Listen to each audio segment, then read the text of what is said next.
maybe it would work to like get in touch. All right, Rana G, Parth, what's up? Today we're going to be talking to you about this idea of cultural computation, cultural engineering, and what I'd be curious to know is like, where does this start for you? What's your journey? Where does it all start? Where does it all start? Funnily enough, I don't have a resume. I think that most of the years of my life up until now, I think I've lived in 5-year episodes that I like to call these narratives. You know, from 15 to 20, it was all about going from the village to the city, learning the ways of the city, and from 20 to 25, it was all about duty, family, falling in love, falling out of love, heartbreak. And I think that much of my life has gotten meaning through the stories that I've told myself and the stories that other people have told to me. And I think that's if you juxtapose that with the culture now, it's interesting how the culture is based on the line items and not the stories. And we see this all around us. The stories are failing us, right? The narratives are failing. There's not a strong narrative from a decade ago that is still lasting to this day. You know, the billionaire genius. Sure, there's these archetypes that are sort of invariant throughout history in a sense. They've Why is that? gone away. I think it's a sign of the times. I think the narratives are corrupting because we're moving faster and faster. We need more stories to inform us. Narratives. Yes. Well, stories and narratives to inform us. And I think as we approach singularity, I think we would need more and more, and infinitely more stories, in fact. What do you think is a story that anyone of any language, background, or whether they are neurotypical or neurodivergent, what is a story that everyone can understand? Story of love. What is love? In the style of Lex Friedman, while I'm dressed in a dark suit here in Boston at Harvard, what is love? I'm actually going to steal this definition from a movie that I recently watched. Love is the need and desire to be witnessed. And I think that the places where we find most amount of love is the places where we find people that can witness us in our truth. So it's the observation of you that equates to love in a sense, like something is being noticed and perceived? Witnessing is not just observation, it's not passive. It's actually association almost. It's a very active act of looking at something, which is observation, but then acknowledging it and saying it's okay. Yeah, so here's the thing that I think is interesting, right? So we've spoken a lot in the past about this idea of coordination systems, alignment systems, and what is this kind of emergent property of the parts that we call a culture. So what does culture actually mean to you if you had to describe it in its most fundamental mechanisms? I mean, I think culture is just self-expression at scale, right? Self-expression at scale. Yes. Okay. It is how the parts express themselves, and then the systems take a shape on their own. That forms the culture. Facebook, for example, was part of the culture, and still to this day is, right? It's becoming more latent now, but it's part of the culture. It's how we express ourselves. Pre-Facebook, people were expressed through the movies that they watched, and so it was. Do you think we become the characters that we watch, the people that we hang around? I think we watch the characters that we want to become. Like the movies are. But can you become a character can you indirectly become a character that you don't want to become? All right, let's just say you're watching something. Like sometimes, it's a story about how you can pick up bad habits from people kind of thing. Yeah. You may not want that, and yet there's something that's being transferred onto you kind of thing. I mean, I looked at the Batman movie and then I'm like, all right, okay. So what you're saying is you're Batman. Yes. All right, secret's out. He's Batman. He's Christian Bale. Yeah. He's the Dark Knight. No black here. Yes. Yes. But I think a lot about how actors get into character. Yeah. I think it's already kind of an impressive thing that you could have a real life person that you are trying to mimic. But I think an even crazier one from a cognitive perspective is that you can have people that exist only as words on a piece of paper, and now all of a sudden you can embody that just by kind of thinking about it and getting into the zone. And would you agree that we, in a sense, we almost do that with each other? In order to talk to each other, there's in a sense where we have to get into somebody else's shoes and their character to understand what they're even saying. The idea of human mind prompt engineering, in a sense. That actually happens biologically. We do have mirror neurons that at any given point in time are predicting what would you do if you were in my shoes in the scenario. And so I think whatever we do, whatever we speak, it's pretty performative in the sense that, like, I'm doing it so as to appease you in a way. It doesn't, the degree matters. People don't do it to the same degree, but that happens. Do you believe that there are good and bad cultures?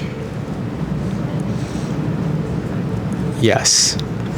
What, without naming any, because we don't want to do that. But I think from a computation perspective, what are the properties of things that seem like they succeed and maybe things that don't? Because I think it's more complicated than saying that there is good or bad of these things. And I think that's actually interesting because of this process called hormesis I think about a lot, where in biology, when you're learning something, when you're stressing your muscles or your bones, when you're doing something or whatever, you're kind of creating these damages. And from that perspective, that kind of time slice, it looks like it's a negative thing, but in the long run, it's a positive thing. And I actually think the things that we attribute to be so-called negative might actually instead be a stimulus for something positive if we know how to make use of it. You could have, you could be used to a certain set of tools, and now if those tools are taken away from you, you could look at it as, okay, you're screwed. This is a bad situation, and yeah, it's unfamiliar to you, but maybe there's a way of looking at that information where you're like, there's another opportunity here, something more positive that I haven't thought about before. And I think one of the things that cultures of all kinds do is they find opportunity in the pieces and the parts, right? Because it's not just you, it's not just me. There's something relational, there's something associative, right? What do you think of that kind of idea? I think the core primitive of a culture is that it grows. Anything that stops growing stops being culture. And a culture is headless by its very nature. It wants to grow because these as we've talked about hyperorganisms before, right? Cultures a little louder. Cultures are hyperorganisms. Culture hyper. Yeah, yes. A professor of mine talks about this. Yeah. Yes, they always want to grow, and the moment they stop growing, it's the moment they die. So the question for you: how do they grow? How do they grow?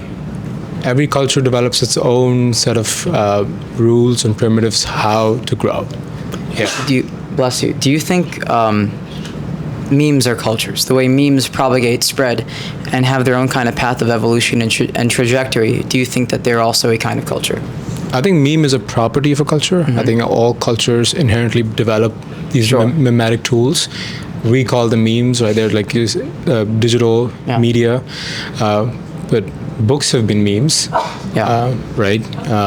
Religion has used memes before.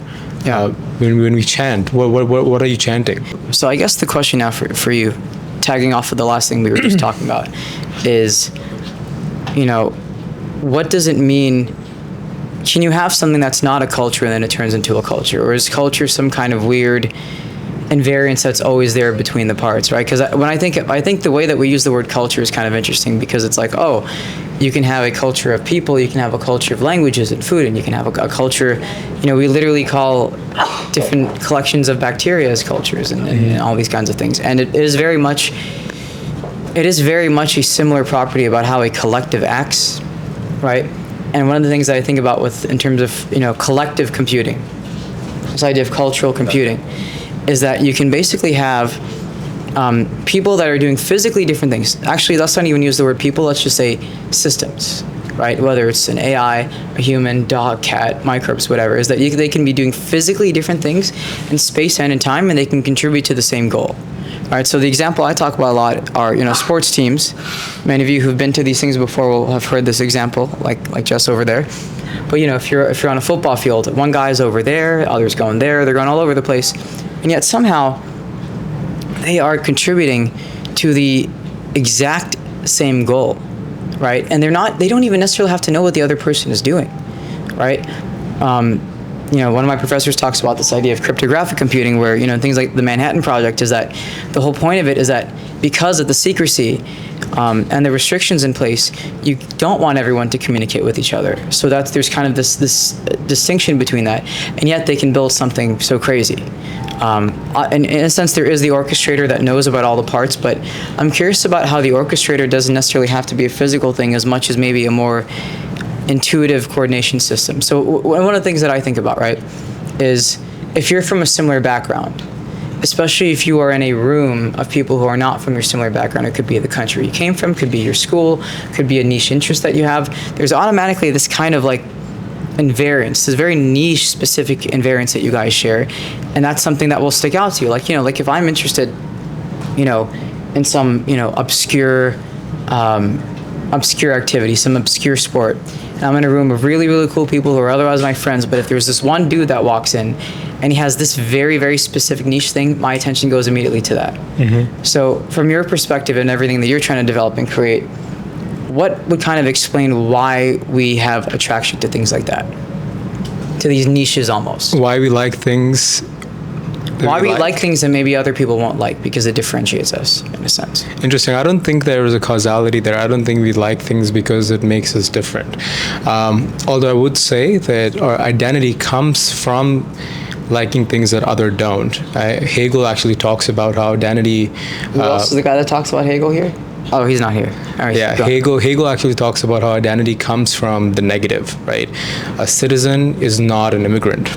So I'm a guy that likes football, and thus I'm different from somebody that studies books, right? So it's like the identity forms from the negative, but the process of liking something doesn't warrant you to actually differentiate yourself from anybody else.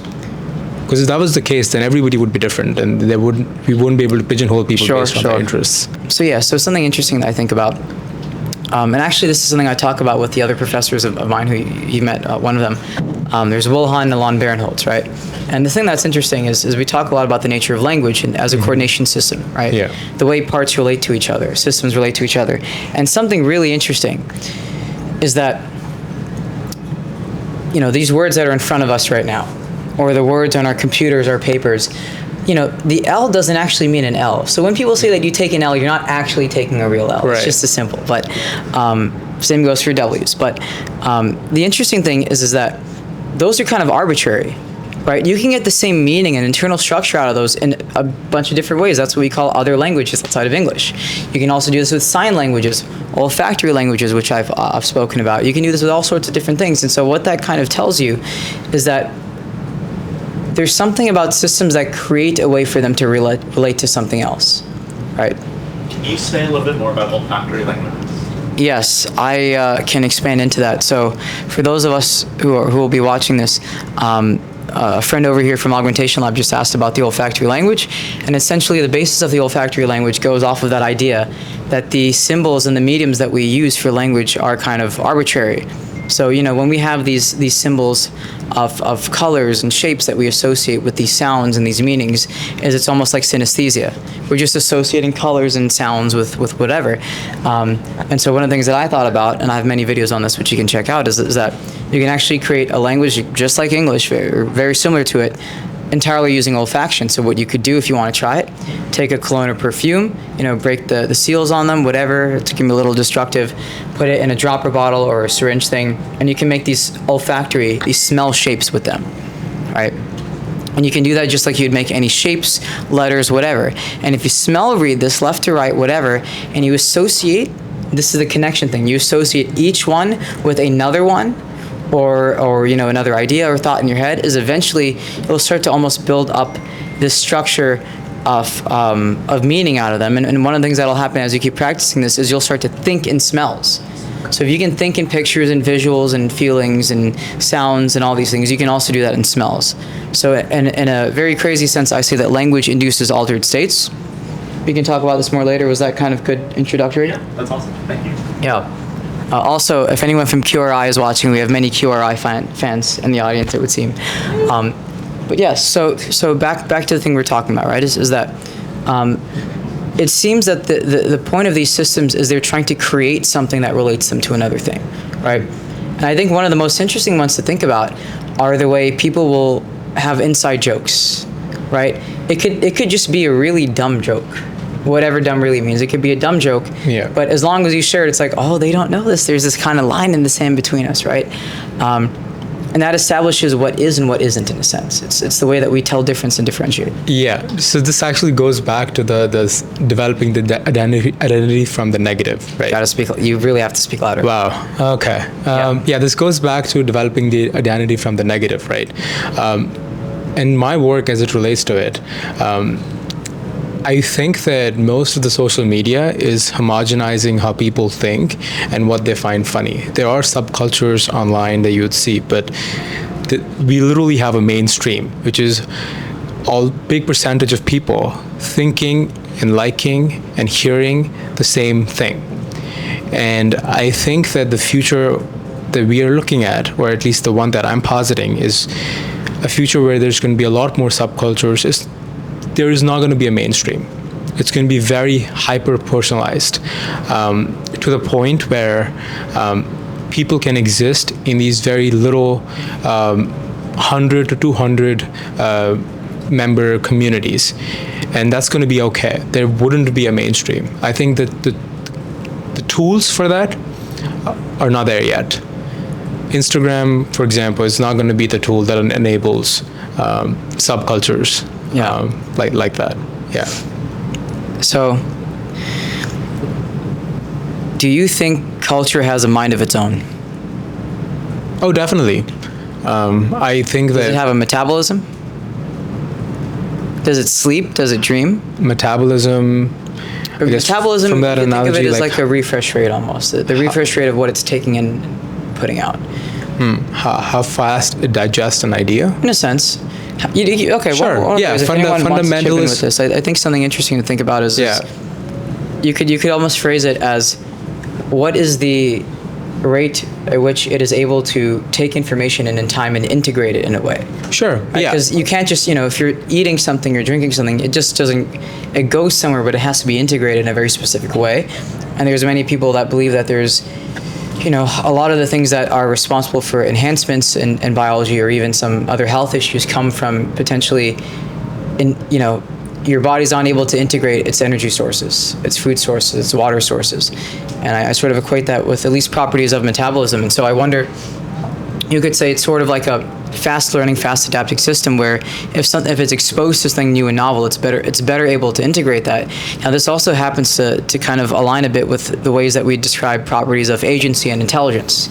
Not completely, but there's similarities there. And I do wonder, can you train the intelligence of the units and the minds in the culture by training the culture itself? So like a top-down thing. So you're not specifically, training someone, but you're training the whole field of it, the whole culture. Here's a good example. This is the idea of how memes spread. Is all you have to do is on one or a couple people, and then it spreads. You've just put the seeds down. Right. So do you think you could actually get potentially physiological changes, neurological changes by modifying culture? I would say yes. Yes, you can do that. However, I don't agree with the premise that cultures can have varying metabolism rate from that definition. I think cultures, when they are in their infancy, they're very fragile, right? An idea is a very fragile artifact. It needs a very strong passenger, a vehicle that can carry it. And that's why we see, people that carry these ideas, they're often made into these idols. Why? Because they need to carry these fragile ideas, so they need to be very extremely fast and extremely inspiring and extremely dangerous people in the mimetic sense. Culture by its very definition would have a slow metabolism rate, because like I defined before, a culture is anything that if it's not growing, it's dying. And the way the growth happens with cultures is that they expand. It's very hard for them to redefine their existing primitives that they're based on. Because if that were true, then religions, for example, would change drastically, but they don't. They don't change drastically? They don't drastically, no. I definitely think they change, but maybe it's not as drastically as you think. Yeah. So, kind of a general question or like a comment. Yeah. Yeah, go. I have like a general question or comment Yeah. around this because I'm really interested in the sense of how in developing, like if you look at like human history over time, like the weight of say like the Bible as a major textbook for thousands of years carries, and it has many associations over time, and then like scholasticism happened where it was the Bible plus the Greeks, and so it was like all this stuff being consolidated around these core topics, and now we're moving to a pace where over time we're getting newer, like, and it has like a force, it has like an inertia across time because so many things are linked to that artifact or that thought form or that cultural fixed point. And then you have so much more new cultures and new on-ramps and new subculture potentials created now. It's like novelty generated. And it's like you have this, I'm going to use my hands, but like you have this big force of one trajectory line that is actually only, like it was based at a very specific time, 2,000 years ago, and it captured certain elements of culture, but it's crystallized across time. And there's many different things linked to it, where now we have a completely different sense of a lot of new things right now, and they maybe have a much broader perspective incorporated into them, but they don't have the thousands of years of cultural influence and impact and things associated with them. So I'm kind of curious how you see those. Like a past structure almost. Not enough of a historical or past structure almost. Well, just the difference of like when we're dealing with cultural shifts or information or developing cultures, we have this. Some old things have very, very long-standing like inertias, but what the viewpoint that they capture is much reduced, or the things that went into making the artifact are much reduced. Now we're making a lot of new artifacts that maybe have new, much broader perspective baked into them, but they don't have the inertia. So we're having this like differential push when you're making new things, but it's not attached to the old stuff. But the old culture still have a lot of weight, I guess. So I'm just curious if you have thoughts about that, or how you see, how does this myriad of new things kind of connect with the moving inertia and tide of that thing? Almost. Yeah, and like there's like two different forces at play in that sense. So I'm just curious if you have thoughts about that. Yeah, I agree with that. I think that for sustaining something, it needs to over time increase its effect. And the way you increase the effect without changing the fundamental primitives is by becoming adjacent to what the modern zeitgeist is. So the fundamentals of Christianity might not align with what people that who identify as Christians today, right? But we have, as you said, like there's inertia there, but the religion itself is crystallized enough that now people who identify as Christians can identify with Christianity through that like crystalline structure. Yeah. So I guess one of the other things I could speak to this, slightly detracting from what you were saying, but I think a lot about what type of problem would you have to be solving where you would come up with the idea of something like a religion. Right, and give it like a name and a label. All right, so something that's interesting about this, right, is that, so, let's just say you're sort of a group of people. How would you actually get everybody to not destroy everything? All right, because if everyone has multiple different interests, I think part of what a culture or religion would have been in more historical times was just a way to keep the system stitched together. All right, and what do you do? What do you do? Well, I think a lot about I think about language. Right, if I want to describe something to you, I have to use this. I have to make these noises that are not related technically to the shape of that computer, or I can make up a symbol that's not related to the shape of that computer at all, or a smell or whatever it is, and then use that to communicate with you. It's also similar about I think you can actually learn a lot from what I call more modern day religions, which would be like gangs.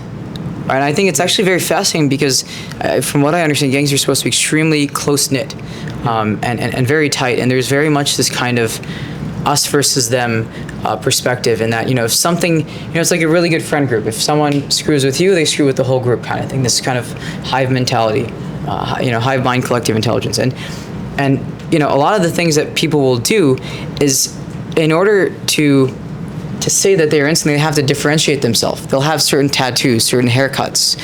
They will also make arbitrary, whatever with their hands and their fingers. Okay, no jokes. Whatever stuff with their hands and their fingers. Okay, and that's their mode of differentiation. But that's the same process as when we say that shape of curves happens to be an O or a B. It's not actually what it is. It's the way we're interfacing with it for us to relate to each other. And so then I also think about, well, let's just say we're a group of friends, whatever. We need to work together towards something, and we need to have a bond that remains invariant throughout whatever situations we go through. Whether someone gets hurt or killed or unwell or whatever happens, or someone gets a different idea, whatever, is you have to have something arbitrary that stitches the whole thing together, right? And I think that's why I sort of equate language and coordination together, is they're basically a way of creating an arbitrary system that keeps things together rather than apart, right? So something to think about. Yeah, see, punny guy, right? So what I'm thinking. Funny guy. Funny guy, yes. I might have to cut that one out. But basically, so I do think that, like, internet culture is so interesting because there are these weird things that happen when people get into niches. Right. I'm curious, what do you think about niches versus niches versus mainstream zeitgeist? What are the functional differences between them? Because you could say they're a part of the whole system, but they both have, to my perception, some very different purposes. I'm going to ask that question to you. What do you think are the purposes? I think mainstream is more about what's made it through a kind of scaling filter, in the sense that there's something more general, right? And the niche ones are where you're more like a specialty, right? So one of the things that happens when people specialize in a field a lot is, what do? They create their own jargon. This is a very extremely common thing that I think happens, unless anybody objects. I think this is the thing that happens a lot, is they will create their own jargon. It's the same thing with the gang signs and the symbols and the colors and the haircuts and the symbols we use for language. They're creating something arbitrary that gives them a structure that other people don't have, and that's what lets them do what they're doing, kind of thing, right? And something, you disagree? No, yeah, that's how niche culture or niche slang comes out, and then it becomes mainstream, and then this is too normie, so I gotta make some unique stuff again. Exactly. So I guess actually the real question we're asking is, where does Riz come from? Where does mewing come from? Where does no cap on God come from? Where does but they're not niches at all. But they may have started off as niches.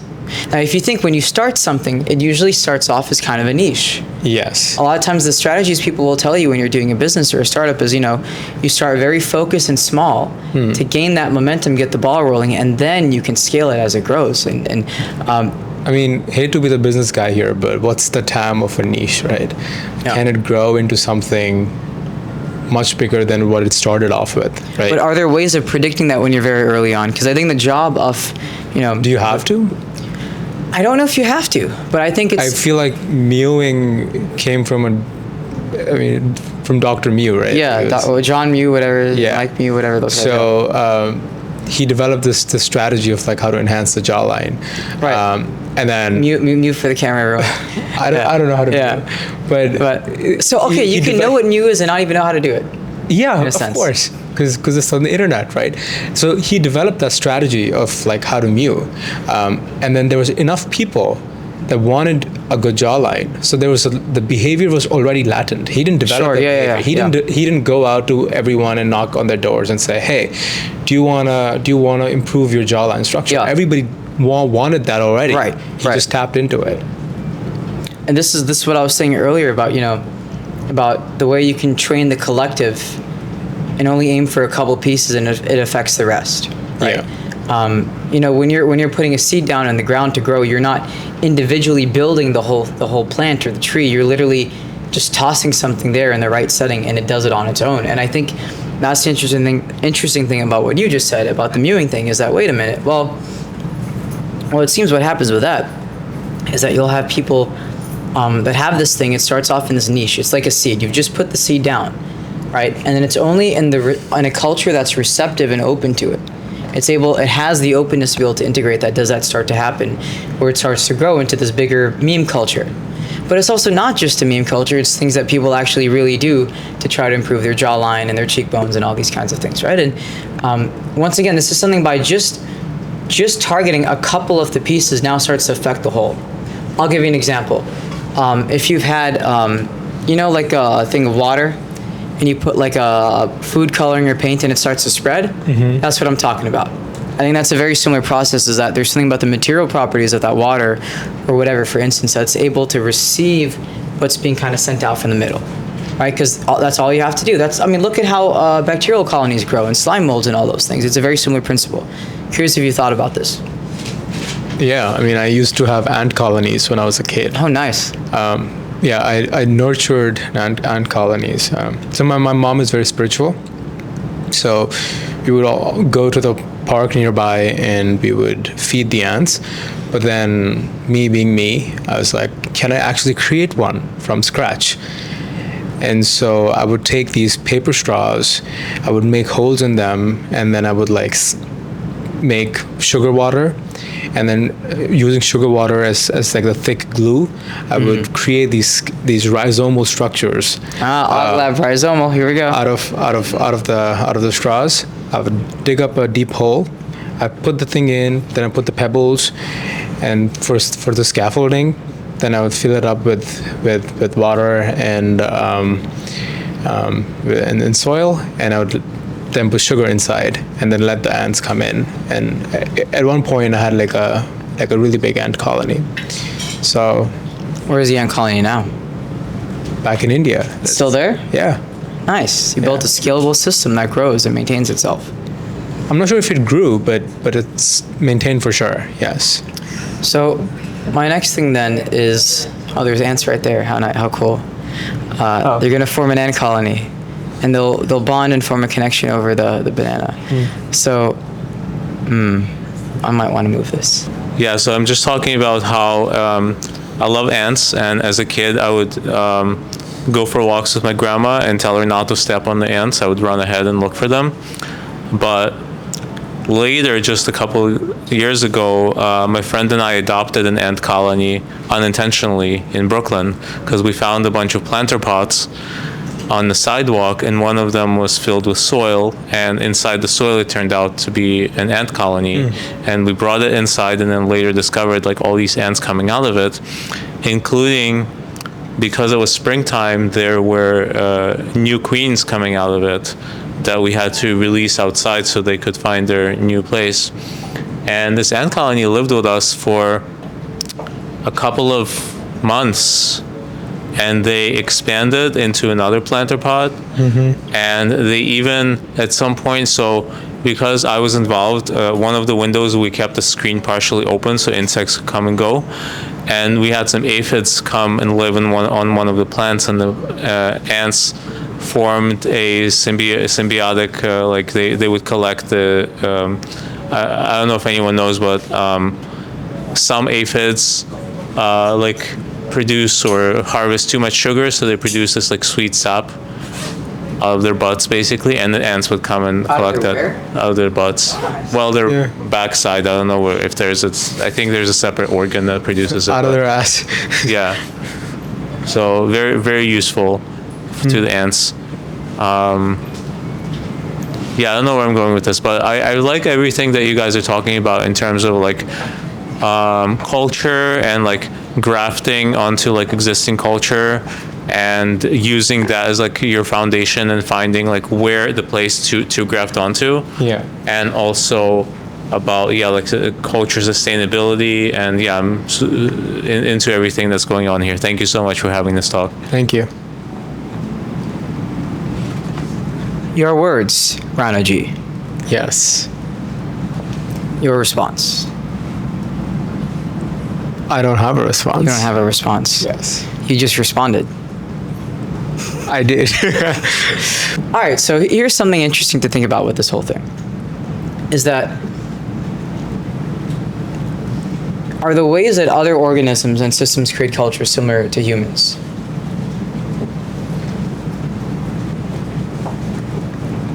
How do other organisms create cultures? Yeah, like the ant colonies.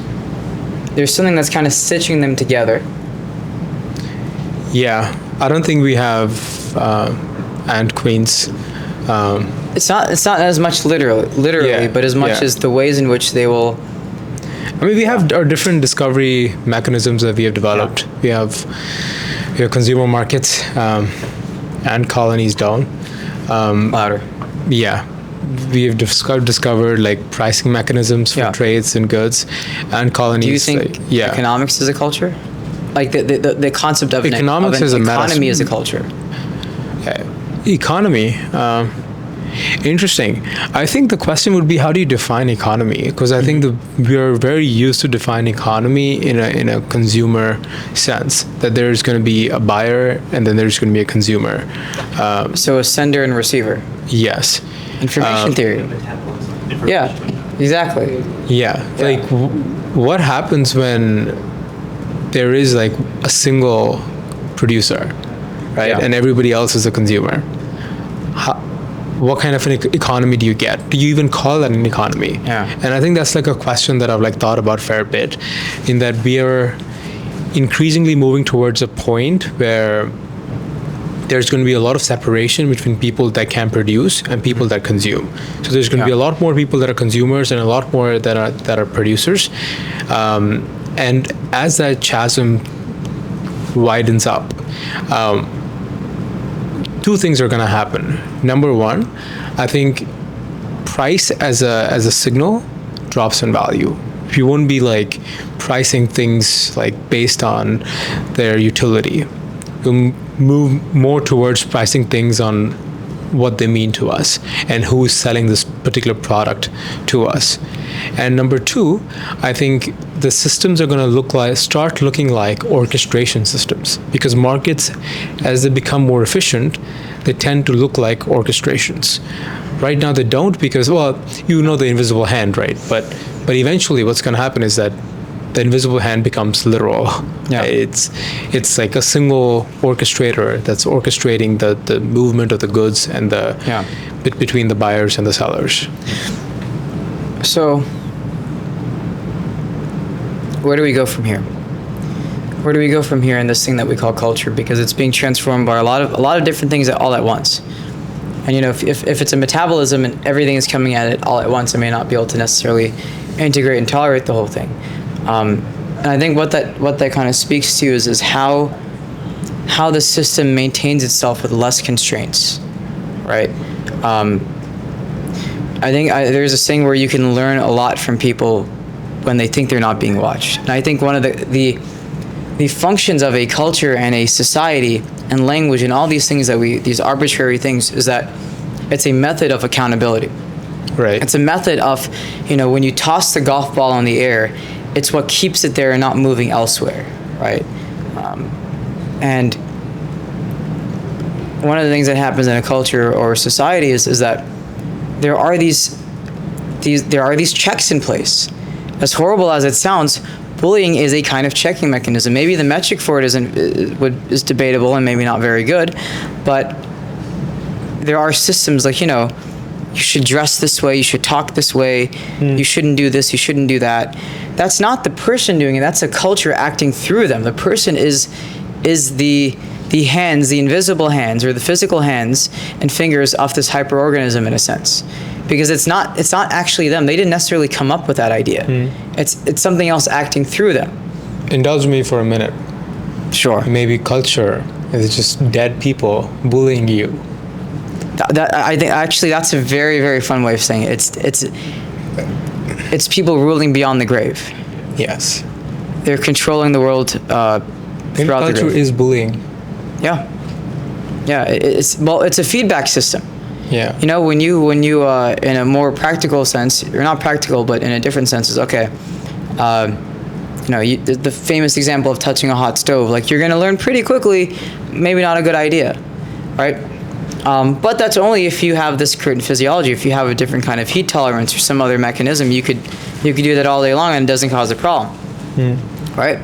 And so again, there are these things that are kind of very observer relative, observer dependent. But what's the sort of evolution of these accountability bullying mechanisms?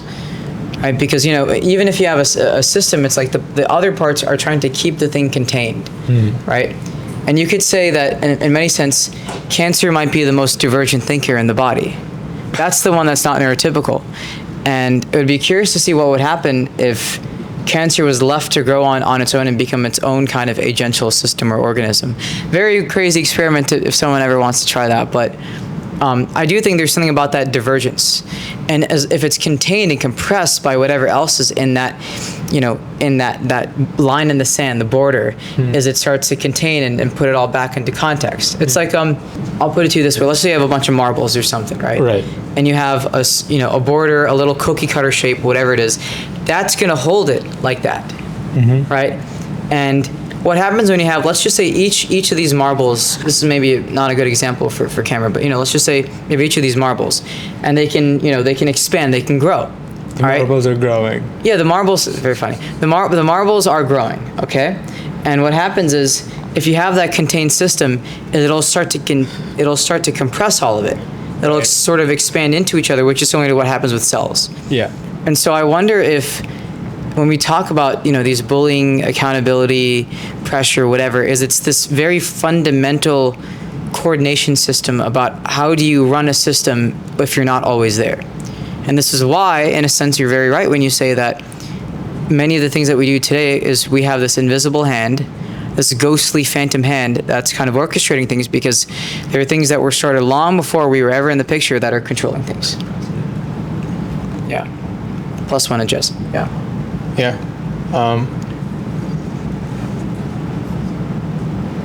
I have just a general, kind of a follow-up question to something, it's kind of the same vein, it's something that you touched on too. Like, I was curious to hear more a little bit about how, as we're getting these, as you were saying, subcultures and culture be more orchestrated. And I'm curious about that in the sense of, it seems like we're kind of loosening, like I feel like this era we're loosening a lot of the constraints. Like it's much more easy to be a non-mainstream person now. Like for many years you had to really mask or speak to a very narrow mainstream culture. And mainstream's kind of loosening up. But now you're saying orchestration too. And I'm curious, I want to understand a bit more in the sense of, I'm seeing a lot of these micro subcultures that maybe aren't really talking to each other at all. So how would the orchestration between these subcultures happen over time? I'm curious about that. I think it's going to be a very different kind of mechanism, and these other tools. Yes, which is maybe what you're trying to. It's precisely what I'm building, and that's very interesting, right? Orchestration is the asymptote. You don't start off with taking all control. You let people do their thing, and then eventually what happens is that we're seeing that people doing their thing, people being left to their device, they actually are getting homogenized, right? Like Instagram is homogenizing people. Right. And that's not helping people at all, because there's no negative there at all. The identity, as Hegel says, comes from the negative. I am what you're not. So if you and I are the same beings, then we don't have identities. We lack identity. Right? And I think somebody that's a nationalist would actually say, hey, that's not true at all. I relate to my brethren as much as I possibly can. And so do I not have an identity? Those identities don't last long. Wars don't last for a long time. Nationalist identities are by their very nature very ephemeral. And they have to be pumped into focusing on it. You have to constrain for identities to preserve. There has to be something forcing the amplification of that set of that sample space, or that's range of possibility being narrowed. Yeah, and I don't know why I'm quoting Hegel so much, but Hegel. Gary would be having a field day with this. Hegel also actually talks about how desire is essentially not. Is Jared talking through you right now? Is he the hyperorganism? He actually gave me the book on Hegel, and I was figuring out how to be okay with surveillance, and he gave me the book on Hegel, and that sort of led me down the Hegel path. I mean, in a sense, but I want to like complete that point. It's like the desire is not for the resolution. The desire is for there to be contradiction at all times.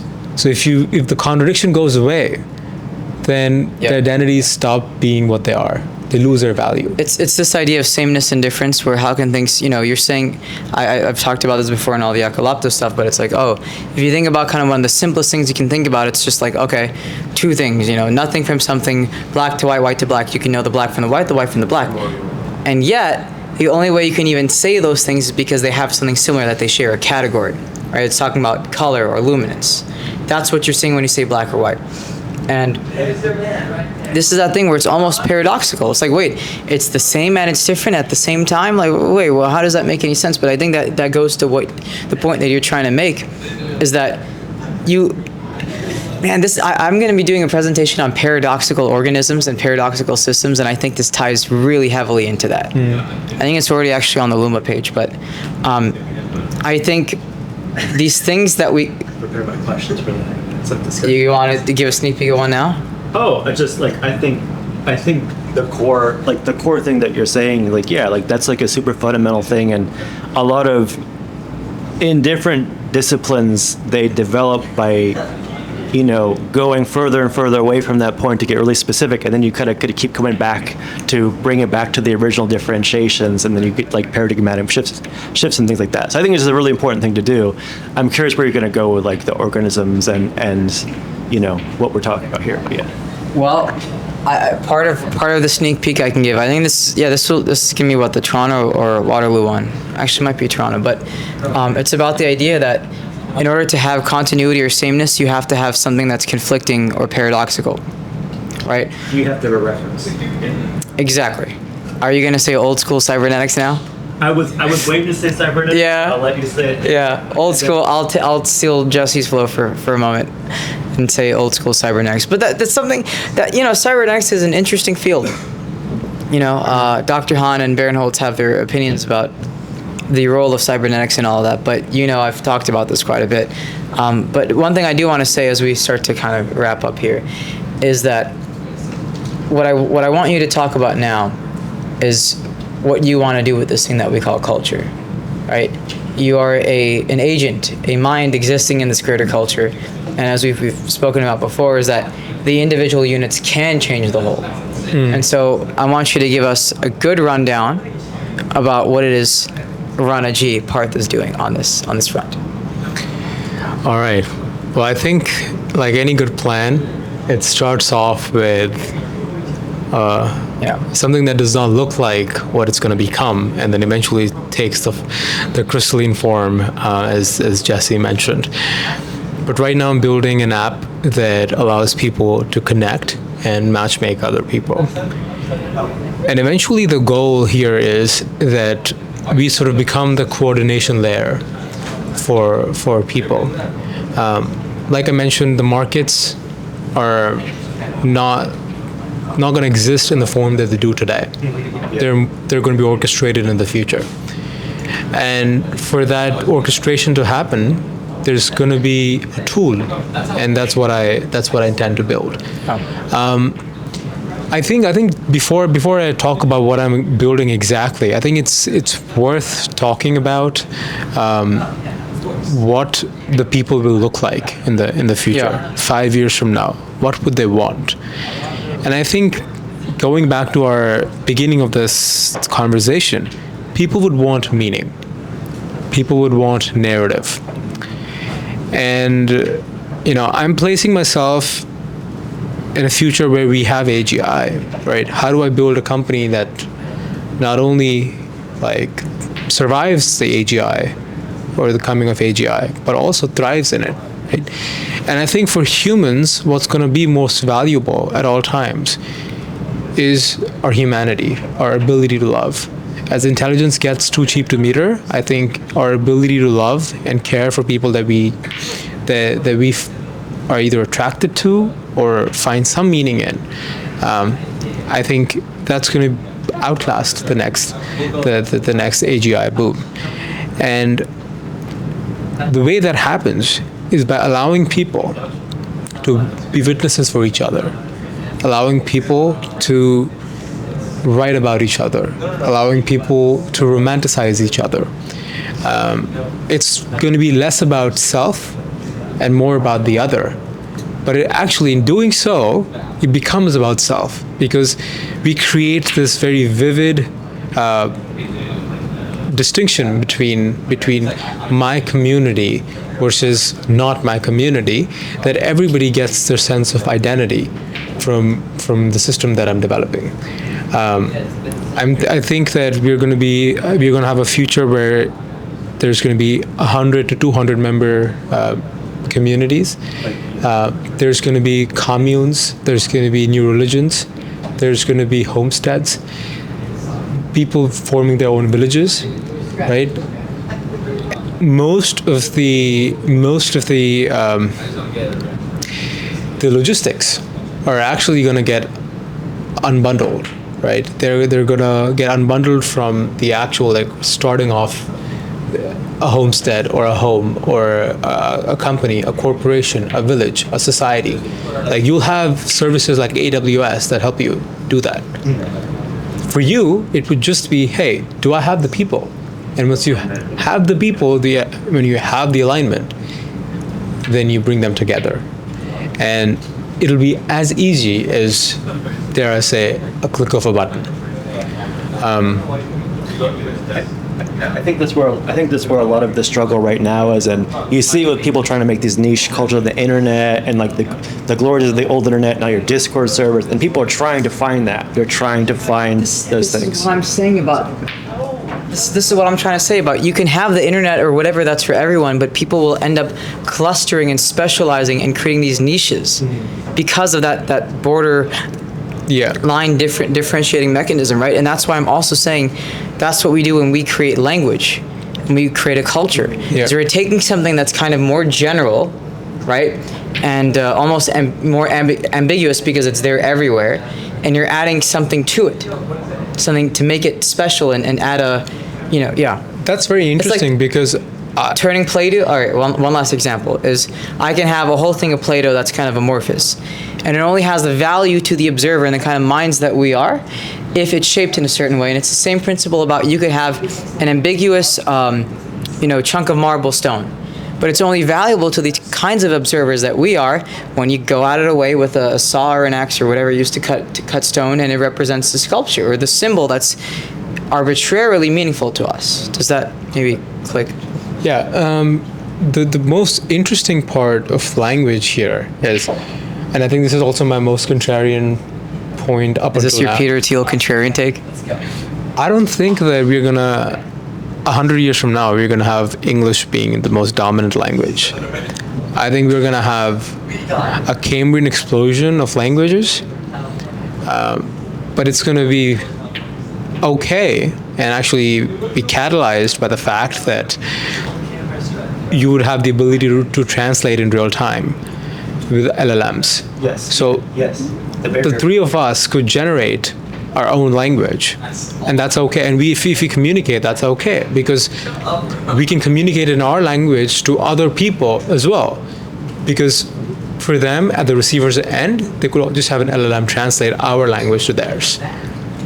I have one controversial thing where it goes.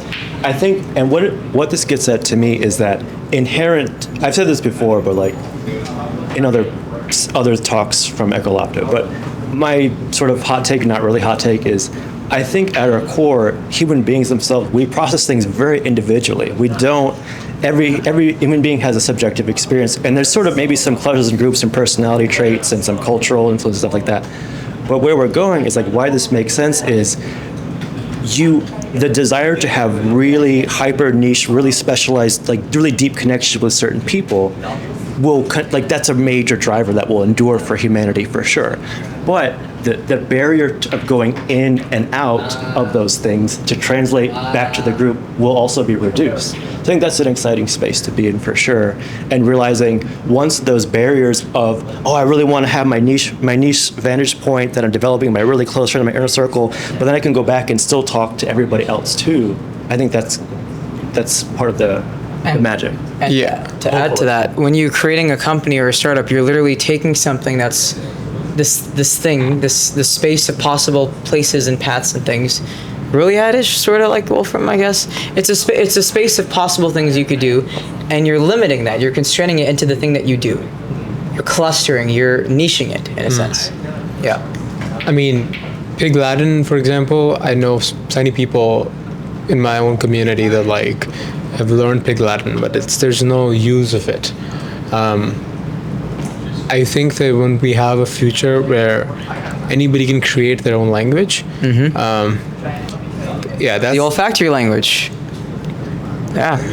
I think that one's technologically a little farther away than creating like written and spoken languages, and I think people would want to do it because it's a infinite search for meaning at all times. Yes. And when you don't have meaning from digital medium, then you find meaning in the analog medium. You find meaning in the community, the people, the language. Yeah. You reinvent the things just so that you have the constant narrative and meaning being fed up to you. So I think like human beings are very creative in finding things to do, and we might just reinvent a lot of the things that we have with the technology that we get in the future, and language would be one of them. Communities would be part of that too. Does anyone have any lasting thoughts or questions? I do, but I'm not. Want us to just say one last thing before you head off? Looking forward to all this stuff, and then also like, I think we're getting, what I like about what we're doing at Ekkolapto, we're kind of creating the perspective from these different angles of the culture, like a meta perspective, and the individual from the organism standpoint, what's happening internally. So the pairing of the subjective, the mechanistic, and the cultural, like thumbs up. That's all I say. Perfect. Thank you, man. You're always so supportive, and you always have extremely good questions and comments, and yes. So I show up with my stuff. I appreciate it, man. I see you tomorrow. I appreciate it. All right. I'll see you, man. Appreciate I'll see you. A lasting thought, a comment for everyone who will be watching on the internet.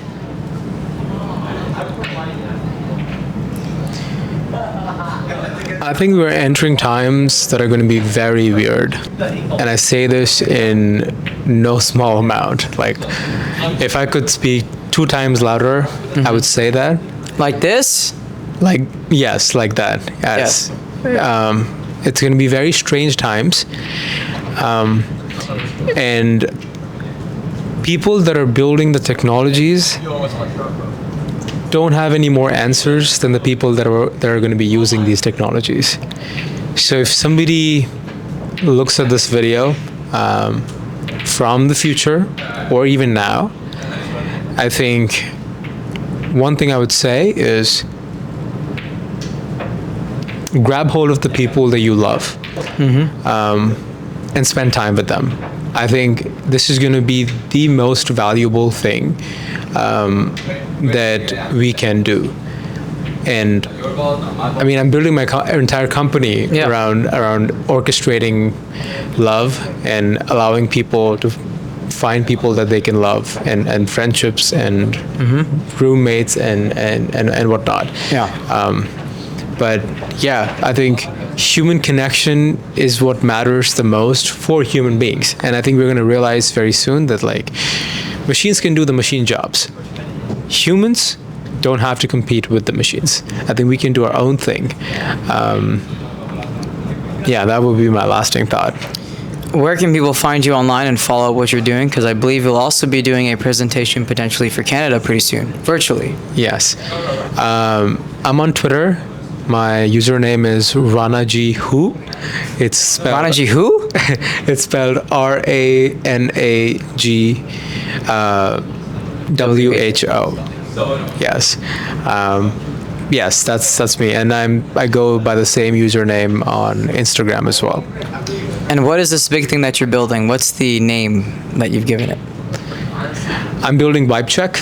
At this point, it's Candy Crush for dating, but eventually it transforms into the coordination layer for human meaningful connections and shared experiences. I think it is interesting. You're actually starting off with a niche of something that's considered, by definition, supposed to be more niche. I mean, I guess there's more other things to it. But That's the thing, right? And I've talked to you about this, like the interstellar analogies. Yeah. It's the most compelling example, and Ilya has probably heard of it like 3 times. Yeah, it's in Interstellar. Loki and Boo.